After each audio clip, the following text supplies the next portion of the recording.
it's been a while since we posted. The main reason is because we had some really big life changes that were exciting, and then we had some other big life changes that were not as exciting.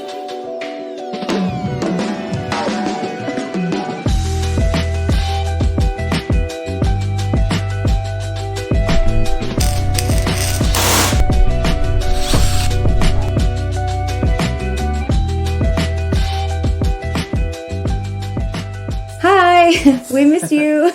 Yeah. So much has happened. We were posting weekly, and then 2 weeks went by, and 3 and 4, and well, it's been months now. So we want to catch you up because so much has happened. So the last time you guys heard from us, we were in Oregon. Now we're in Mississippi in a new bus we're building. So we wanted to catch you guys up on everything in between because we had a lot happen. And there were some reasons why we weren't posting. We had the really exciting news that we were going to be expecting another baby and another girl.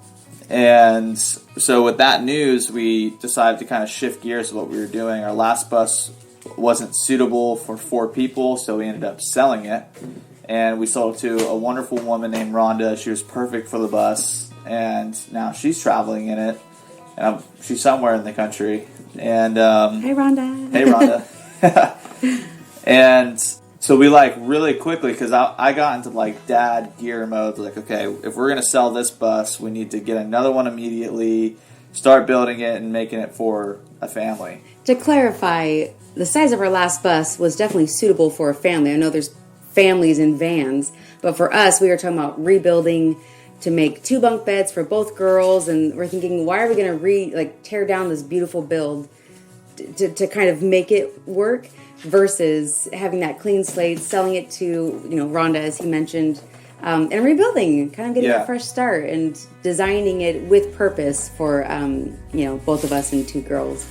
Yeah, and we were really excited. I mean, we got a new vehicle that's more suitable for a family. We got a bus that's bigger to rebuild for a family, and so our whole life shifted towards adding another person to our home. We had found out that it was going to be a girl. We named her Nakana Lane Stone, and sadly we ended up losing her, which was kind of a big blow for us. For the women out there, or the families, I suppose, that have gone through it, it is tough. I think for me personally, it was unexpected because I was in my 2nd trimester. Not to get too personal, but I know there's a lot of people out there watching who've experienced it as well. So you can feel for the shock value of that, especially because we were a vehicle deep and a bus deep into that transition. But I want to say confidently that we have full faith that everything happens for a purpose and a reason. And maybe without that news, we would have stayed in the old bus, maybe stagnant in our lives. So everything... Shanti just finished her daddy shark. Yeah. She's coloring. Hey, you want to say hi to the camera? Hi, With a lot of emotions, at the end of the day, it's all good. And we're really thankful for each chapter that we've experienced from last time we spoke to you to this point now. With losing the baby, it was a really kind of bummer thing. And it was definitely very sad. But we also believe that everything has a reason. Everything happens for a reason. And we'll leave it at that. That's really the only place we can leave it at. And we were sad and we were really excited for a new addition, but now we're just gonna get a puppy to fill the void. For the last year, Matt's I either want another baby or a dog, and I was like, fat chance, and I have to keep up my end of the deal. So now we're getting a puppy. Yeah. Yeah, she doesn't know. She's not listening to us right now either, which is kind of normal anyways. So now you guys understand the transition that we made, the reason behind it. Someone had told us, buying a bus was for me very nerve-wracking. So our first bus was given to us, so there was no really, we looked it over and everything, but we just got what we got, This one I was like, sleepless nights, you guys. Yeah, I didn't know what to do. And someone had recommended a bus sales place in Phoenix, Arizona called AAA Buses. Many people know about them. They pretty much only sell buses to schoolie people now. They've just become really well known in the community. They're well known because they're good at what they do. They were super helpful, really informative. Yeah, and you know, we spent more on the bus buying it there for sure, but the extra money that we spent was worth the peace of mind knowing that it's in good mechanical shape. You know, so it's kind of like that trade-off. We definitely spent more money, but I feel a heck of a lot better driving this bus around, not being worried if it's going to break down on us on our first trip or something. And now what we've been working on very diligently, very quickly, is a Bluebird Beauty. Yeah, it's a Bluebird 40-foot long with the motor in the back, so it's a pusher and has 8.3 Cummins. This thing is a tank. I mean, it travels so nicely. It has the Allison M3060 transmission, all this kind of geeky mechanic stuff, but it's a really great bus. And we're really making this one our dream bus. We learned a lot from the first bus, and now we're incorporating it into this build. You know, and we drove it from Phoenix to Oklahoma, and that is where, with no issues, and that is where we started our build, and we decided to do a roof raise. That decision was not that quick. We're talking weeks. Weeks, Yeah. you think? Honestly, Yeah. well, maybe, weeks. Yeah. Yeah, of debate. Like, should we not? Pros, cons. And it was like one morning, he's like, yep, we're doing it. Okay, here we go. Yeah, I mean, it was, so I learned this lesson from the first build. I didn't do a lot of things because I was afraid of learning it or thinking that I couldn't do it, but I ended up learning how to plumb, how to do electrical, how to do solar. Sure. So doing the roof raise was just kind of this scary, unknown thing. Super intimidating. Yeah. We knew that it was going to cost a good amount of money. I had done some welding on our first bus, but not enough to really say I'm a welder. Say that I'm a welder by any means.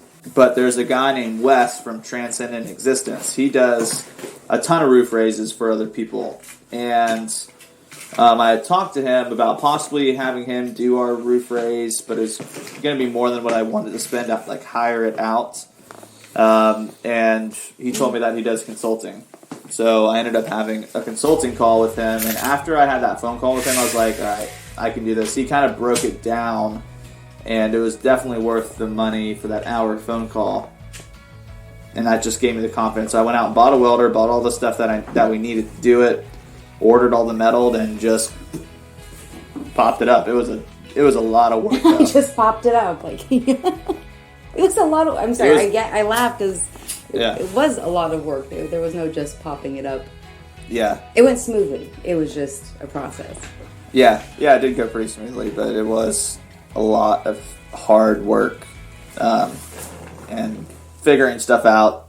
But it actually ended up looking really nice and coming out really nice, better than I expected it. So technically, since we sold our first bus, we've been, homeless. And a lot of people have let us stay in their homes and work on their bus on their property. So we want to give a shout out to those people right now. I want to be brave enough to list you all because it's been, I don't have a good word, amazing, incredible, heartwarming. Generous. Yes, that your door has been open and welcoming, especially with a 3-year-old who is energetic. Yeah. We've got my dad, our family in Oklahoma, our cousins in Arkansas, which you saw with the last build. They helped with the floors and these floors as well. Oh, Valerie and Eddie in Sacramento. We just took over your home pretty much and your driveway. Thank you very much. Yeah. And then we came down to Mississippi with our friends that you guys probably know, Olap RV, which is Curtis and Jonathan. Yep. Yeah, they have a YouTube channel as well. It's Olap, OPOL _RV. No, it's not OPOL. It's definitely OLOP. Oh, shoot. Yeah. All right, Erica's right. OLOP _RV. Yeah. And that stands for Our Life, Our Plan. Yeah, really cool people. Yeah. And then, of course, going to Florida. Both of our moms live there. So Mimi and Gam Gam, open doors, of course. So we're really appreciative of everybody's help that we've been granted as we're building this. And that's why we're working on so diligently and so much to get it done so we can get in here quickly. And it's actually we'll catch you up on the next video of everything we've done, including our solar, our battery banks, electrical, water, and our ceilings, our floors, insulation, windows. Like all this stuff is kind of already done, and now we're starting to build the inside. So next video we're going to go over that. We'll talk to you about our layout and what we're going to do for Chauncey's room, which is super epic. Yeah, so we're going to go over the whole build, everything we've done in the next video, and what we plan to do in the future. So, yeah, thanks for watching our catch-up video. Yeah. Dip it in some fries. Catch-up video. Oh. Bye.